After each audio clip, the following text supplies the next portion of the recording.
Hello and welcome to R&R's Ask the Expert. I'm Kayla McGowan, Editor-in-Chief, and we are diving into catastrophe preparedness and response with my three special guests today.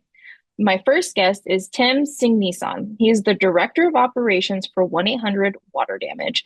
He has over 30 years of experience in cleaning, restoration, and emergency response. He's also IICRC certified. He's led CAT response team to major storm events, and he's an expert in logistics, vendor partnerships, and customer service. Next, we have Austin Duchesne. He is the owner of 1-800-Water Damage out of Harrisburg, Pennsylvania. He has over 15 years of construction, staffing, and restoration. He has founded drywall and staffing businesses and mobilizes teams nationwide for disaster recovery. Our last guest is Rick Wallstrom. He is the estimate review and compliance for Belfor Franchise Group. He has over 40 years of experience in restoration and insurance claims. He served 27 of those years in insurance and 17 in management, catastrophe response, and he specializes in training, estimate review, and compliance. Please welcome Tim, Austin, and Rick. Thank you, Kayla. Thanks for having us. Yes, thank you guys for joining me as well. Happy to be here, Kayla. Awesome. All right. So the topic that we're talking about today is a big one. We have hurricane season coming up, but we also deal with fires and tornadoes and all the above, right? So today our goal is to tackle some of the pressing questions that most people in the industry actually have. So first and foremost, I kind of wanted to start with what are some of the steps that you guys take to prepare for servicing a CAT event? So I'll start with you, Austin, on this one. So when planning to service a CAT, the first thing is to start way ahead of time before a CAT event, before it happens, because a lot of times you start seeing it brew and now it's time to scramble. Ideally, you want to start planning well in advance. What we like to do is make sure that you have the capital set aside for it, because it is capital intensive. We like to make sure that we have our people in place, and what are they going to do? How are they going to get there? What you don't know where it's going to come, but in planning, you want to make sure that you have those logistics in place. You think about the things that are going to happen in a CAT event. It could be without power or without water. So what is our checklist of the things that we're going to bring, the essentials? A lot of times with the grid being down, credit card machines aren't working, so making sure that there's a surplus of cash there for people to bring. I learned very early on in responding to CATs that cell phone towers are down. So having multiple different options for cellular networks is a big piece, because communication is key in the beginning. All the other things we talk about, if you can't communicate it with your team, the client, different shareholders in it, then you're stuck. Yeah, gentlemen, would you like to add anything, Tim or Rick?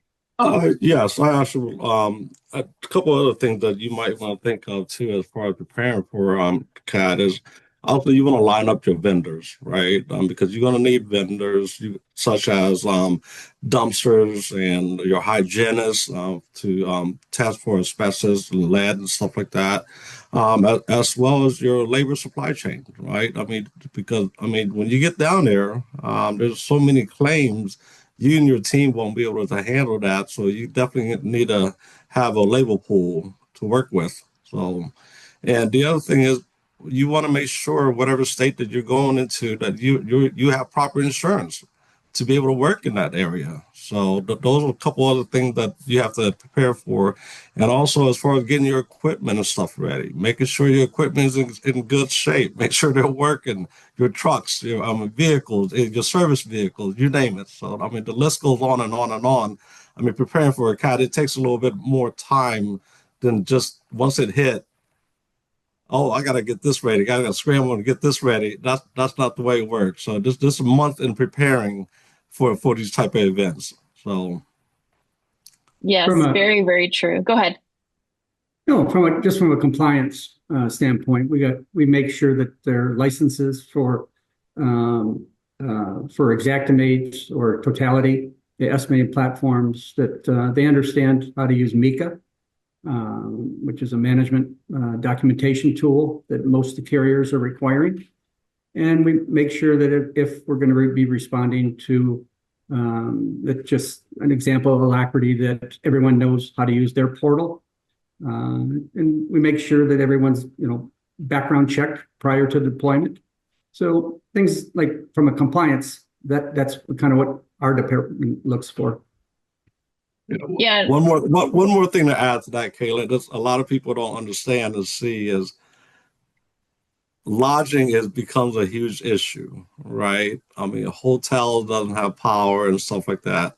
And these are some long hours and working. So in some cases, I mean, I see a lot of times where folks rent out a whole entire RV park, right? So I mean, they bring down campers and stuff like that, and sometimes renting Airbnb because the hotels are not available. And some of these areas, it's like an hour or 2 hours away from the event zone, so you got to be prepared for all that. Well, Yeah. build on that real quick with lodging. Not only are you lining up lodging, but then it takes the extra push to make sure the line that you lodge, if you use an online portal, calling the hotel, making sure, like Tim said, they have electric, they have power, and making sure it's available. Because and that it needs to be first on the list. Because again, you hit some of these areas, and your lodging could be 3-4 hours, depending on how quickly you decide to book. Yeah, and to all of your guys' points, right? A lot of the stuff needs to be done prior, but when you have to book your lodging and all of that, make sure that you know where the zone is and where your lodging lies, because if you are 3 to 4 hours away, that's 3 to 4 hours of windshield time for your team. And sitting in the car can actually be pretty exhausting. And it can be frustrating. People are trying to get in and out. I mean, look at Asheville and the fires that we saw this year in the Palisades and just really all of Southern California. There was no gas, there was no water, there's like all of these things that are necessities to be able to help and respond. So, preparation, do what you can on the front end, right? And on the back end, there's some stuff that you do have to wait for, but make sure that you know the logistics and what that's going to do to your team, I think is really, really important. So you guys kind of touched on this, about preparation, but how do you guys stay prepared and ready? And how do you determine if you need to deploy, right? So how far are you planning for departure? And how do you know when it's time to roll? I mean, I think it depends on the situation, but I'm sure you guys have your own processes and procedures for things like that. I'll lean to Austin on this one because I mean he operates a little bit differently. Being an owner, right, and us on the corporate side, we plan a little bit differently as far as when to mobilize. So I'll let Austin tackle this one, and I'll chime in on some of the things that he is sharing. Okay.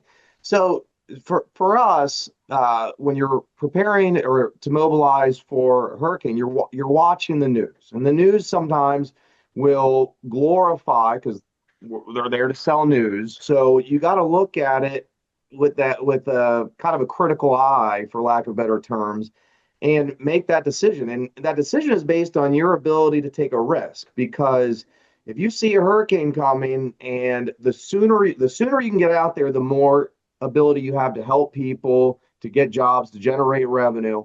But it could also shift to the north, it could shift to the south, it could change everything. So the quicker you mobilize you safely, the better you are, but you don't want to do it too soon where you just have to judge your own risk tolerance. What we do in terms of preparation is we make sure that we have standard items stocked in our trailers, in our vans, in our warehouse. We generate the boxes of demo tools, the things that we know that we're going to need. They're labeled. They're part of a checklist that the guys can grab when we're getting ready. We'll do a little pre-setup, even if we don't know we're going to mobilize yet to a hurricane, where we'll start loading essentials just to be ready, so that when we make that call, it could be 2 days before it hits. All right, this is one we're going for, and we're ready to go. So, and like Tim said, we make sure our equipment is clean. We check ones that have spotty service. It's all, and we generate that all as part of checklists that we've done in the pre-work prior to deployment. Yeah, I think that's really key too. Go ahead, Tim. And on our end, I mean, as far as preparing right now, we have a team, an in-house team, which includes Rick, our whole compliance team. We make sure that, I mean, everything is ready, such as, I mean, we do our little training class with the team that's planning on mobilizing, making sure they're up to date, understanding exact mate, understanding causality, and I mean, basically understanding every single carrier that we're going to be working with, their guidelines, right? And so, I mean, there's a lot of preparation on that end. I mean, we typically mobilize, I mean, typically like a week, I mean, a couple of days after the storm passed. So that's on our end as far as how we mobilize. And we all know hurricane season starts a week from now, and NOAA is predicting an above average amount of activity this year. Which means we should have already started planning, right? And I think that's the other thing is if we know when it's going to start, you should always work backwards, give you and your team time, which I think you guys have really hit on the head, just talking about what you guys do. And Rick, for you, for compliance, that's an everyday thing, right? Things are constantly evolving, whether it's legislation or licensing or whatever the case may be. I'm pretty sure you're busy all the time. So it makes your role in this ever changing every day, it seems like, right? Yeah, we have a person on our team, Tom, that works on the compliance side and makes sure that, like I said, everyone is signed up in the portal. Everyone's been background checked. All the insurances are correct. So we've been doing that for several months now. Yeah, I think all of you guys wear a different hat and you guys all are on the same page for a lot of stuff, but there's also things that you specialize in, right? Austin, you're an owner, so your mentality is a little bit different than Tim on the corporate side and Rick from being in compliance. But the cool thing is that everybody comes together and that's what makes the team work efficiently and effectively. So speaking of all this, and Rick, you said, we're a week away, which is so scary, because I feel like we just got out of it not that long ago. How do you guys ensure that your team follows like the carrier processes, such as obtaining adequate photos and documentation and knowing when to seek approvals before proceeding? And I think you guys kind of touched on this, just knowing who you're working with. But sometimes it can get really chaotic in the field. So how do you guys make sure that your staff is ready for all of that and prepared as best as they can be? Maybe this is an Austin question. Go ahead, Tim. I mean, all of us can actually answer that, right? We have regular team meetings almost daily, basically a debrief of each day. And also our compliance team basically touch base with every single operator that is out in the field, making sure that, hey, this is the carrier you're working with, making sure that they have the correct information for the carrier that they're servicing. And also we promote a lot of the home office, the locations of use Austin, for example, making sure his staff back at home in the office has that information as well to be able to communicate with the guys that are out in the field. So, I mean, it's been pretty seamless on our end. I think we've done a very, very successful job as far as making sure that all of our team follows the carrier's guidelines. So, I mean, our communication that's the biggest key. It's the communication between us and the guys that is out in the field, making sure that we give them the proper information to make sure that they do their job the correct way. Yeah, right. Tim said we have daily calls, nightly calls, usually after 5 of anyone who plans on deploying, so we can get ahead of that cart to make sure that everything they understand all the rules of engagement and the service level agreements by the carriers. Something maybe I think we do differently because we're part of the Belfor property restoration. We always invite our safety team into every one of our calls because the number one priority is safety of our employees, the homeowners, our vendors. So they give us their perspective, which is a little bit different than ours. Yeah, so that's what we do is, again, back to having we take the information that comes from corporate, we learn because it's constantly evolving, the requirements of carriers is constantly evolving. So we put that as part of our checklist, our processes that we do in the field. And then we make sure our team is educated in that, and we do the same thing internally. We have morning and evening check-in calls. With the use of technology, our proper project management software, PSA, we're able to see in real time what's being done, and our admin is looking and going through her checklist. Did this get done in the field? The field guys are doing field work, and sometimes they miss something. So then we have a check to make sure that the proper documentation is uploaded, proper signatures are where they need to be, so that we can maintain that compliance. So another thing too, very unique on our end, right? Our team that's out in the field, they're not the one running around trying to find jobs and stuff like that, right? I mean, we control everything in-house on a corporate level, and we disperse those jobs to our team that's out in the field. So then firsthand, we know what carrier that we're dealing with. So we'll shoot the information directly to the team that's out in the field, along with the claim. Yeah, that's really helpful too if you're giving them the live, feed of what's going on. I think that helps them with their mentality, obviously, because we know that our biggest thing is making sure that we're taking care of our customer, right? And so any help that we can get while we're in the field, especially during chaos, is extremely important, right? Everything is done by a team. And I think that's the most important thing is just teamwork and support, also while taking care of your customer, right?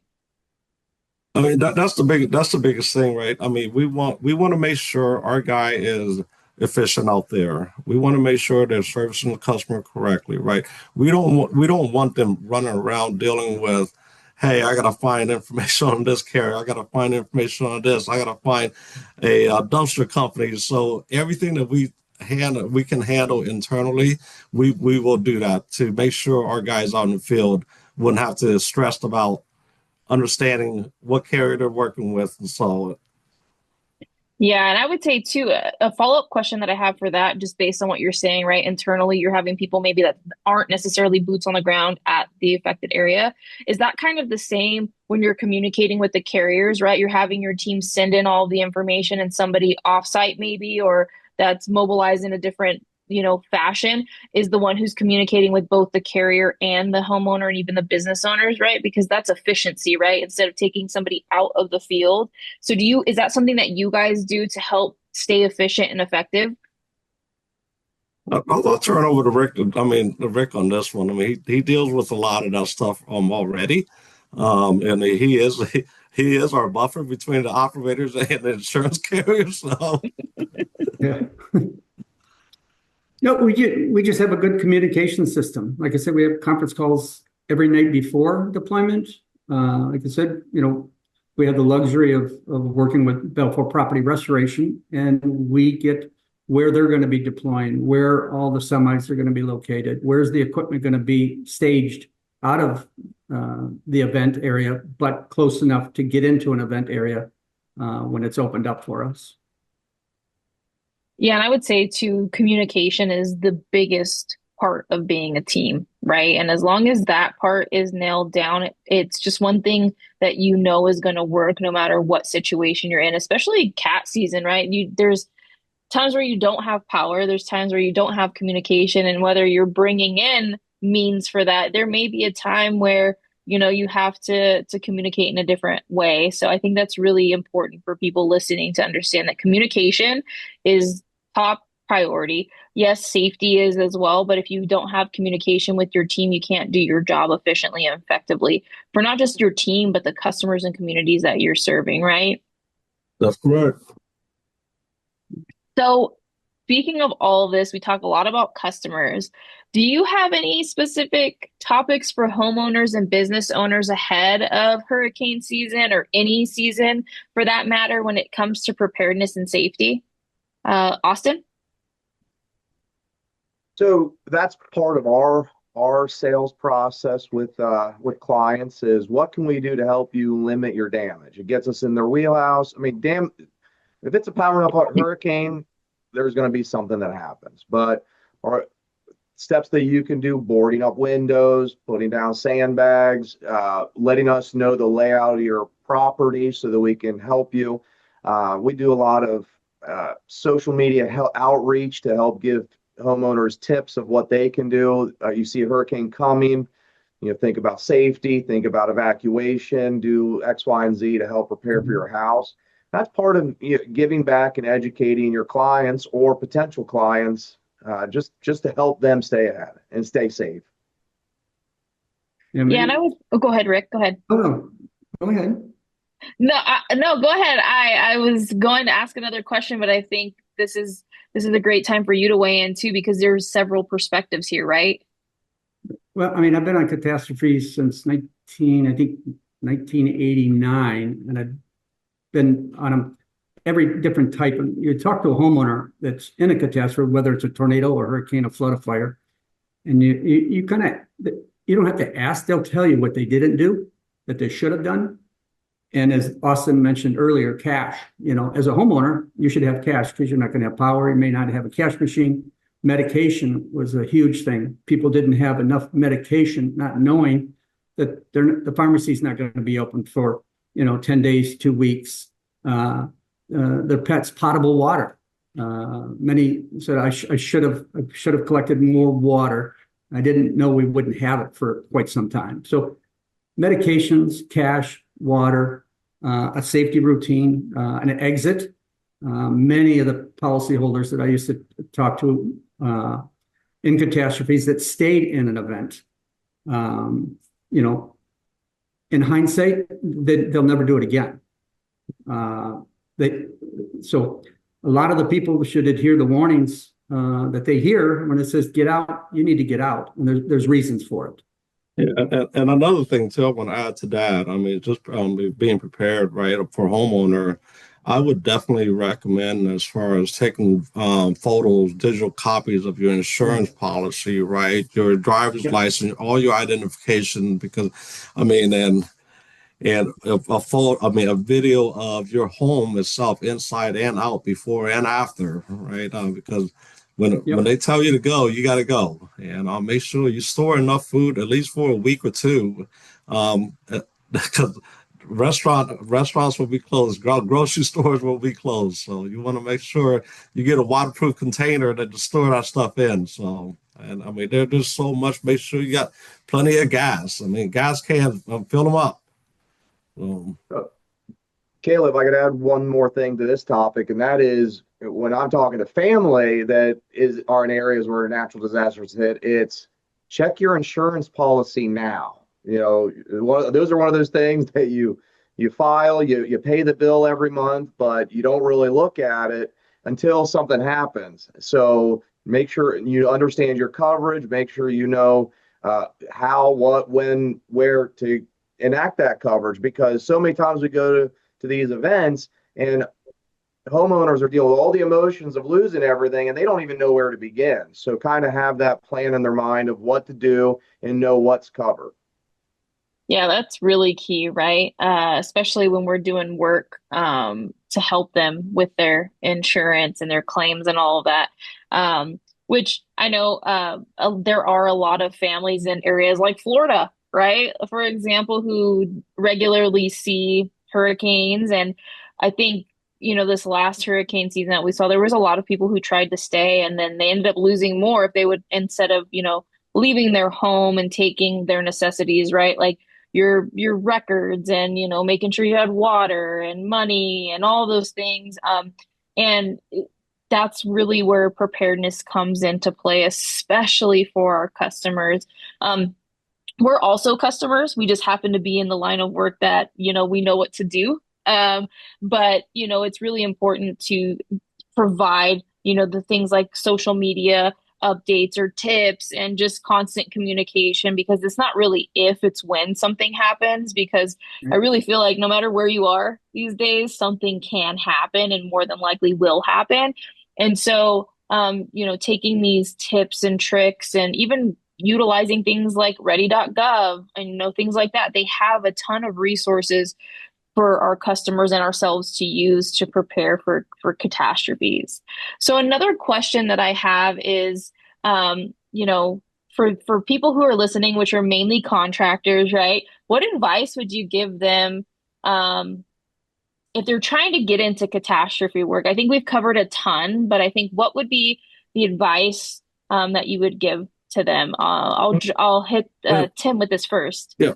I'll start with that. I mean, first and foremost, I think Austin hit it in the beginning of this, but make sure you have the cash flow, right? Because doing this type of line of work, obviously you sometimes you get paid fairly quick. Sometimes you won't see a paycheck. I mean, a check from the carrier for 6 months to a year. So make sure that you have a team that is ready, and you have a system set up already in place. Your home office has to be prepared, as well as your team that's going to be out there boots on the ground. Mentally prepare them, because these are some long hours, and it's very frustrating at times, because you're working 10, 12, 13, 14, 15 hours, you name it, right? And like you said earlier, it's going to be a lot of windshield times, and the stress level is high. So make sure that you are mentally prepared. And biggest thing I would share with any contractor that's looking to participate in CAT, having the cash flow. And if you don't have the cash flow, make sure you secure a company, work with a company that provide a business line of credit. So again, and make sure you have equipment that you can use, and partners up with vendors that you can rent supplies from. So those are just a couple of things that I would recommend to contractors that are looking to participate in this. It's not a it's a different beast when it dealing with a catastrophe versus your local work at your local office. Let's say that. So Well, and I would say to your point too, you said local office, right? Your business there doesn't stop when you mobilize. I think that's the other thing is sometimes people aren't thinking about that, but you have to have enough on your team, whether you're using temp work or partnering with somebody to cover both areas, not only the area that's been affected by the catastrophe, but also your local servicing area for your customers. I think sometimes it's often not talked about, but that's extremely important to make sure that both shops are taken care of, no yeah, matter what's going on. yeah, and also you got to be prepared to be gone away from home for 2, 3, 4 months, right? Sometimes longer, right? Or you have a team that you can rotate every now and then, so you don't burn out your people. It's a lot involved. So, but yeah, it can be done. Not for anybody that's looking to hop into the cat side of things. So just be mentally prepared. I would think our most successful locations do have uh, their admin administrative back at their office out of the event area that keeps making sure that photos are updated, that log notes are accurate. And we found that the teams that do have that resource out of the event area are very successful. Yeah, the whole not doing the documentation because you're busy, or you got to keep that in mind, because you can do all the work that you want, but if you don't have what the carrier wants or to defend your right for money, you're not going to get paid, and that'll absolutely kill your cash flow.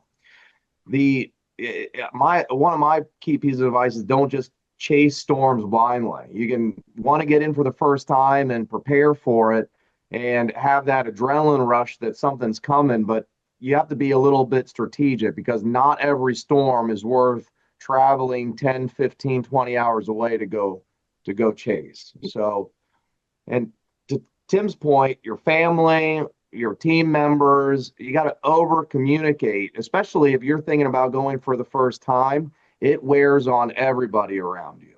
And then when you do deploy, keep that communication going with your team. How are you doing? And if you have the ability to swap them out for a little bit, let them get refreshed, because it can bring you to a breaking point depending on how intense that situation is, how many jobs you have, how scattered you are, how far you're driving, how many hours you're working. Food is scarce in the beginning, so things that need to be thought about, communicated, and check in with the people around you. Yeah, And if you go ahead. and one last thing, Kayla, I want to add to that. Sorry, if you do decide, start out small. Start out small. Um, don't go in there gung ho and try to take on more than what you can handle. Because at the end of the day, those jobs are not going to get done. There's going to be a lot of things that's going to be missed as far as documentation and stuff like that. And if you do want to participate, start out small. If you've never done it before, start out something 5, 10 jobs, and see how you can handle that. Yeah, and utilize the connections that you have in the industry, right? Maybe somebody will let you tag along and help. I'm pretty sure no one in this space is going to say no to extra help, because, it'll also allow you to understand if that's something that one, you want you and your team to do, because it honestly does take a special person to do cat work, because to your guys' points, right? You're leaving your family behind. It could be 3 months, it could be 6 months, depending on what's going on, it can be exhausting. And if you don't have anybody to rotate with you, that means that you're there the whole time, all day, every day. And then back to the documentation and things like that, if you didn't document it, it didn't happen, which means you're not going to get paid. Or if you get paid, it's not what you should have gotten paid, right? And so there's a ton of variables that definitely need to be considered. And, for all of you listening, I would definitely take all of this advice, because while, yes, you're helping people and it seems like it could be exciting, it could also be very exhausting and dangerous, if I'm being quite honest, if you're not prepared. And you guys provided some really key points that I think are kind of talked about, but not necessarily enough, right? Is there anything else that you guys would like to add before we let everybody go? I mean, this topic we can go on for days. Yeah. We could talk about this for days as far as preparing for this. But yeah, I think we shared a lot enough in a short period of time. But I mean, we can continue on and on. So I got one more thing I'd like to say, and that is to don't cut corners. It's so easy to do that when it's very chaotic and it's a hurricane aftermath, but everything that you do has to be lived with for the rest of these people, or that where they have the residences. And after everything calms down, that's when your invoices are evaluated. That's when the quality of work is evaluated. You have to keep that in mind and be sure to follow the book, do things the proper way, and make sure you're giving a good service to your clients. yeah, I mean, just to add to that too, right? I mean, if you're with a larger company, per se, like us, right? I mean, you are in someone else's territory. So, I mean, the minute you leave that area, you definitely want to leave in good standing, because, I mean, when you're done, if I mean, any bad review is going to reflect on that office, not you. So, we'll definitely want to take care of the customer. I mean, and yeah. Rick, do you have anything to add? No, I mean, our teams understand that, every location, although maybe, it's a franchise, is independent, that you're playing with everyone's cards. So it's doing it right the first time. And as long as we follow those guidelines and understand that our peers are going to be evaluated based on how we do, I think we're very successful for that reason. Well, what's our quote, Rick? Do the right thing when no one's looking. Yes, absolutely. As we all should, if I'm being quite honest, because I know you gentlemen have probably come in secondary after something has gone wrong and the customer is just at wit's end. And so I think it is extremely important to Austin, Tim, and Rick's point, don't cut corners. Do the right thing all the time. Not sometimes, not when you're being watched, all the time. It's extremely important, especially when we're trying to get people back into their home and businesses after something catastrophic has happened to them. I'd like to thank all three of you for joining me this afternoon and sharing some amazing information. You guys have years and years of experience, so I really appreciate all the thought you guys put into this. And for everybody watching, we will see you on the next Ask the Expert. Take care.